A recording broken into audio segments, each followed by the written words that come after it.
Watching how all of these Republicans have completely switched their narrative after learning Tyler Robinson was a straight white guy who had Republican parents is absolutely hilarious. For example, Donald Trump was asked about the situation and he did not even address it whatsoever. He just started rambling on about the White House ballroom. Check this out.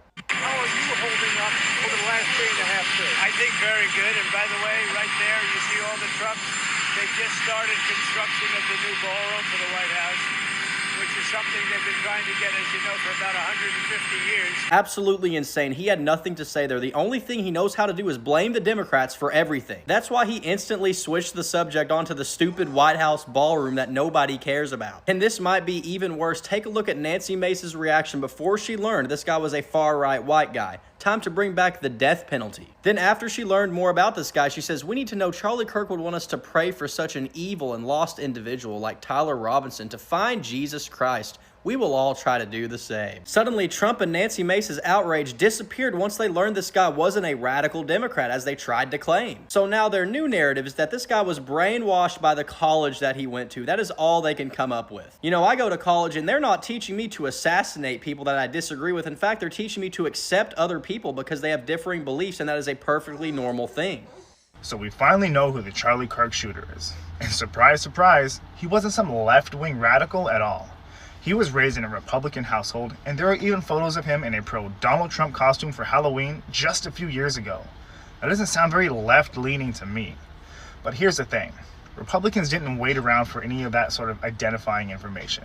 Before we knew anything about the shooter, they were already saying it was a Democrat and using that to say all Democrats are violent, even trying to say we should be labeled as domestic terrorists. They were calling for civil war and practically begging for it to be a left-wing extremist. And leading that charge was Nancy Mace. She went on record saying, "You guys in the press call me the most transphobic member of Congress." Turns out there was transgender, anti-fascist things engraved in the ammunition and the rifle that was apprehended. She even said the shooter was tranny or pro-tranny, baselessly. She said that before the suspect was even identified. No facts, no confirmation on any of this. Just raw desperation to make it fit her narrative. Well, Nancy, now we know the truth. The shooter wasn't a leftist. He was raised Republican. So here's my demand now that we know all of this. Apologize. Apologize for spreading lies about the trans community. Apologize for trying to pin this on Democrats without a shred of evidence. Apologize and resign. This will be a bit gross, so for people that have a conscience, the words scribbled into the bullet, catch. I don't mean to laugh, but like, it's very Wanted, like the Angelina Jolie movie. Like the fuck you written on the note, like on the bullet. Poignant. And imagine that. It's a white, cis, Republican raised shooter. Imagine. And his grandma said that all of their family are Republican. They just don't get it. But Daniel is still saying that he's been indoctrinated by the violent far left. Would love somebody to tell me what violence that far left commits or wants. I'll wait. It has been so frustrating to watch Republicans over the past 24 hours just spread blatant misinformation and straight up lie about Tyler Robinson, the man accused of shooting Charlie Kirk. They've really run with any narrative to paint this guy as a crazy far-left lunatic who shot Charlie Kirk because he's so liberal, when in reality, we have no idea what this guy believed. We have no idea if he was left-wing, right-wing, an extreme of either side, because authorities have not confirmed anything. And so far, the evidence that the public has been able to dig up has been nothing concrete. We have no idea. And actually, one of the main pieces of evidence that Republicans ran with to paint this guy as a liberal, a leftist crazy lunatic, has now been retracted. It's no longer published. They're now correcting themselves.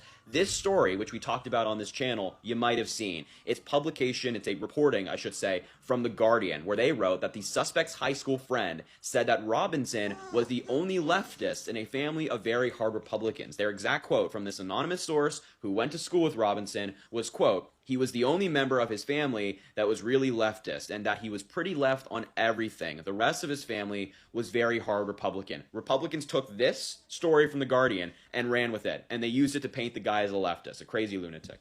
But this reporting has now been retracted.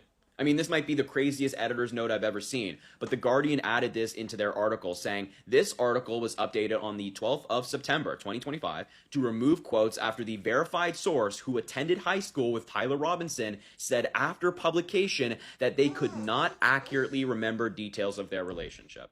I mean, a major, major mess up. And this quote, that quote that we just read from The Guardian, has gone far and wide. Every single Republican influencer count and Fox News and all these different MAGA media figures have run with it to spread a narrative. Now, will they offer a correction, a retraction on what they said? No, they will not. No, they will not. And I've checked. I've looked at some of the major MAGA accounts in preparation for this video to see if any of them, just one, offered a correction on their claiming that this guy was left-wing based on The Guardian reporting. Not a one. Not a one. And I do want to reiterate that, we don't know if this guy was left-wing or right-wing, and it's so frustrating to see people jump the gun.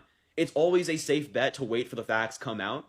It's never a safe bet to jump the gun. I don't know more than the authorities, so I'm not going to sit here to you and speculate and lead you astray. I will always only bring you what we know and factual reporting, and of course I'll give you my opinion, but I'm not going to speculate on something that we have no firsthand account of. I mean, I'm not in the investigation. These MAGA influencers aren't. I don't know why they're jumping the gun, and this is just yet another example of information in this story that has had to be retracted. The Wall Street Journal did it the other day in another narrative that MAGA ran with. Remember, we talked about it on this channel, that the Wall Street Journal claimed that the shooter wrote trans ideology messages on the bullets, unspent casings, engraved them into the bullets. The Wall Street Journal later had to come out and say that wasn't true. They added this editor's note to their article where they claimed it, and they said an earlier version of this article detailed how an internal law enforcement bulletin